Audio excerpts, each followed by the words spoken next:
Hello friends. So welcome to our Ritas. That is our next lecture of an green chemistry. Uh, Yesterday means that is the first lecture we have studied about the that is what is mean by green chemistry explained by the Pauls. Okay. So in green chemistry, what is a concept? We have इथं scene concept काय सांगतो आपण की जो chemical आपण produce करतो आहे तो लेस इफेक्टिव्ह असणं गरज आहे. मीन्स काय तर हजार्डस लेस असायला पाहिजे, जास्तीत जास्त उपयोग युजफुल असायला पाहिजे. हा कन्सेप्ट आपण स्टडी केला फॉर आपल्या ग्रीन केमिस्ट्रीमध्ये. आणि त्याच्यामध्ये हे प्रोड्यूस करताना त्याच्यामध्ये टेक्नॉलॉजी यूज करायचा आहे तो म्हणजे कुठला नॅनो केमिस्ट्री. नॅनो म्हणजे एकदम छोटासा. ओके, जसं आता पण तुम्ही एक कार ऐकलं असाल नॅनो कार, बरोबर ना. बजाजचा नॅनो कार आला म्हणजे काय, दॅट इज अ कार आहे पण कारचं प्राईस कसं आहे, कमी आहे as compare to other. Okay, कारण की कार नियरली आपण बैठलं तर 5-6 लाखपर्यंतच्या वर, पण हा कार कसा इथं एकदम 1 लाखमध्ये म्हणजे आपले कमीत कमी दॅट इज 3 ते 4 लाख यूज आपला फायदा होतो. ओके, तो झाला नॅनो कारबद्दल. पण आपण स्टडी करतो आहे नॅनो केमिस्ट्रीबद्दल. Nano chemistry and nano car हा डिफरंट कन्सेप्ट आहे. Okay, nano means small, nano means is nothing but small. मग हे स्मॉल कसे कसे असतात ते लेट्स आपण that is the find out करूया इथं. ओके, मग तर ह्याच पॉईंटमध्ये आपण पुढे जाऊया येता. तो म्हणजे कुठला, तर ह्या पॉल्सनी परत त्याचे प्रिन्सिपल्स सांगितले आहेत. ते टोटल किती प्रिन्सिपल आहेत, दॅट इज टोटल 12 प्रिन्सिपल आहेत. Out of which we have with the scene that is the 2 principles. तो प्रिन्सिपल म्हणजे कुठला, first principle which is known as, yes तुम्हाला दिसतोय, which is known as prevention of waste or product. First principle. Second principle त्याच्यात आपण सांगतो आहे atom economy. Okay, means the product should be the investment should be the less but that is the product obtaining is should be more इथं. तर तिसरा त्याचा इथं concept आपण सांगतो आहे तो म्हणजे लेस हजार्डस केमिकल सिंथसिस. म्हणजे जे आपण रिॲक्शन करून प्रॉडक्ट फॉर्म करतो आहे तो कसा असायला पाहिजे, लेस हजार्डस म्हणजे घातक कमी. ओके, घातक कमी असलेला केमिकल सबस्टन्स असायला पाहिजे आहे. ओके, मग त्याचाच इलिस्ट्रेशन आपण दिला इथं काय, the design chemical reaction. Okay, and synthesis route should be as safe as possible. म्हणजे जो केमिकल आपण तयार करणार आहे, सिंथेसाइज करणार आहे, तयार करणार आहे तो कमीत कमी दॅट इज काय असायला पाहिजे, हजार्डस असायला पाहिजे आणि तो जास्तीत जास्त सेफ असायला पाहिजे. नाहीतर तुम्हाला पण माहीत आहे घरामध्ये तुम्ही एखादा एक्सपेरिमेंट केलात, ओके, कशाचा केला तिथं की दॅट इज अ सॅनिटायझर वापर करायचा आहे किंवा सॅनिटायझर प्रिपेअर करतात, पण त्या सॅनिटायझरसमोर तुम्ही जर आग आणलात तर माहीत आहे दॅट इट इज अ काय तर डेंजरस टू एव्हरीवन. असला प्रयोग तुम्हाला सांगणार नाहीत करायला. ओके, तर थोडक्यात काय की प्रॉडक्ट म्हणजेच केमिकल सबस्टन्स हे प्रिपेअर करताना तो आपल्याला हजार्डस इफेक्टिव्ह असायला नको इथं. काहीतरी आपल्याला ह्याच्यावर इफेक्ट व्हायला पाहिजे असं नको, तो युजफुल असायला पाहिजे. ओके, आणि त्याच्यापासून जो वेस्ट आहे तोही कमी असायला पाहिजे. आता फॉर एक्झाम्पल, ओके, त्यातलंच एक्झाम्पल आपण सांगतो इथं DDT पावडर. ओके, आपल्याला माहीत आहे आपल्या आजूबाजूला आपण असा रोडवर पावडर फवारलेला इथं बघतोय किती वेळा. तर हा पावडर फवारतोय म्हणजेच काय, आपला महानगरपालिकामधले जे असतात मग लोक ते फवारतात, त्यालाच आपण म्हणतो आहे DDT which means as dichloro diphenyl trichloroethane. Okay, formula by heart करून ठेवा. त्याचा स्ट्रक्चर पण आपण दारीचं लवकरच बघणार आहोत पॉलिमर केमिस्ट्रीमध्ये. ओके, तर पॉलिमर केमिस्ट्री म्हणतो इथं that is a chemistry everyday लाईफमध्ये त्यामध्ये आपण स्टडी करतोच इथं त्यावेळेस मी तुम्हाला आणखी तो पॉईंट सांगेनच. पण आत्ता लक्षात ठेवा what is D D T. D D T is nothing but dichloro means D, okay, diphenyl again capital D and trichloro ethane म्हणजे T.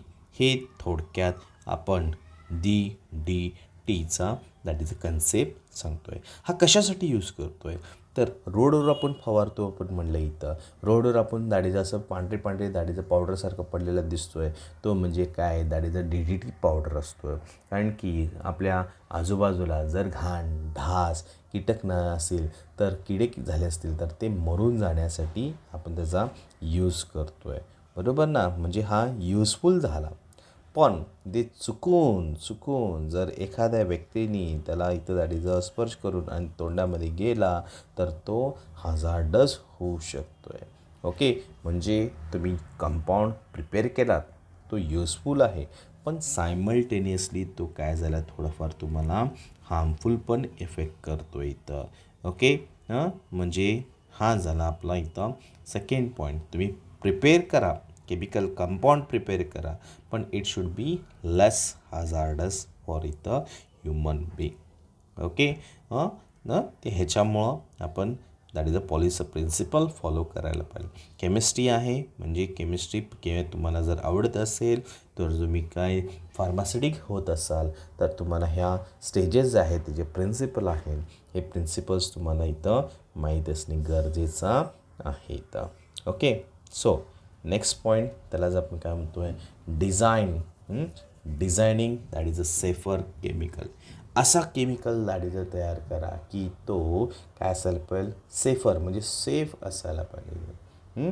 That is a safer that is a काय असायला पाहिजे तर म्हणजेच काय this principle quite similar to the previous one म्हणजे पहिल्यासारखाच आहे हजार्डस नसू नये इथं. ओके.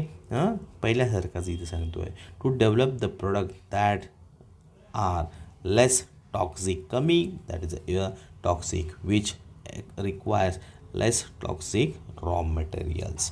ओके. हे सेकंड कन्सेप्ट आहे आपल्या दॅट इज अ पॉल्यूसचा. केमिकल कंपाऊंड प्रिपेअर करा पण तो प्रिपेअर करताना तो कसा असायला पाहिजे सेफर असायला पाहिजे आहे.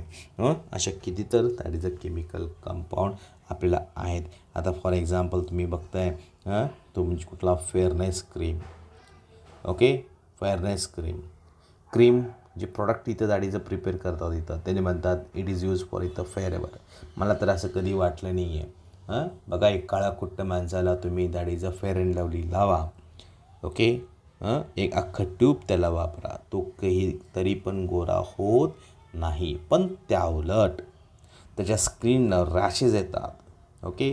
किंवा त्याचं स्किन थोडंफार इथं काय केमिकल सबस्टन्स यूज झाल्यामुळं तो नॅचरली डॅमेज व्हायला सुरू होतो.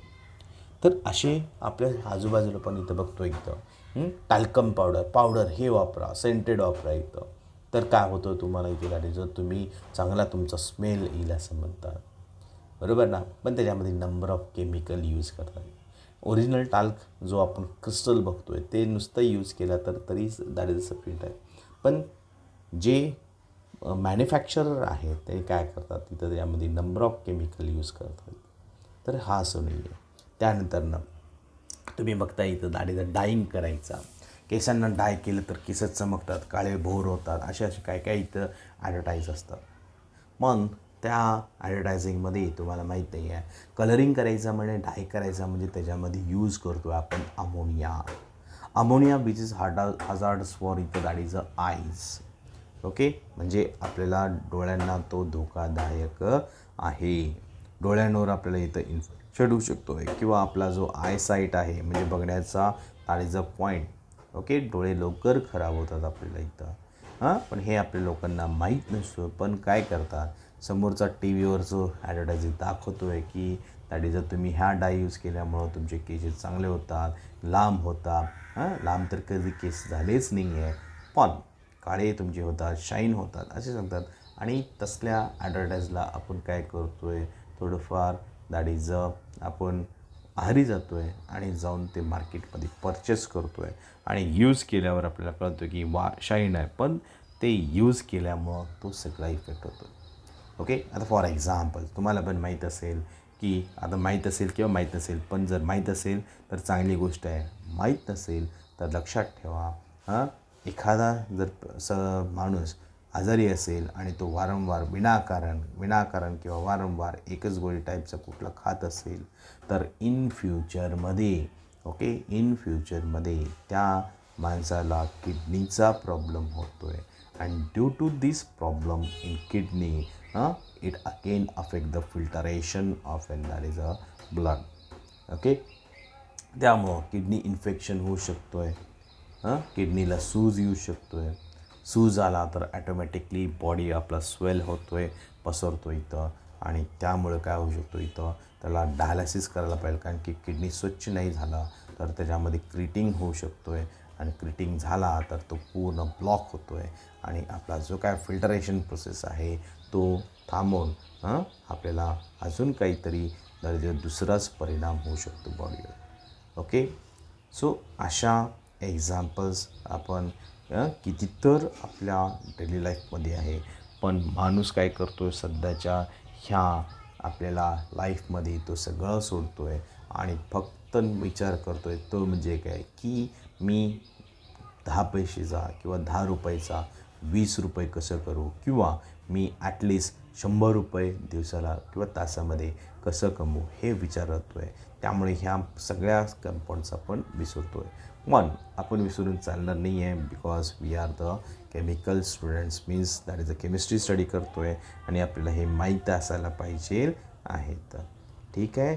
ओके, जो राहिलेला पॉईंट आहे तो आपण अजून उद्याच्या लेक्चरमध्ये दॅट इज अ कंटिन्यू करूया, किंवा आपला नेक्स्ट लेक्चर ज्यावेळेस असेल त्यावेळेस कंटिन्यू करूया इथं. ओके.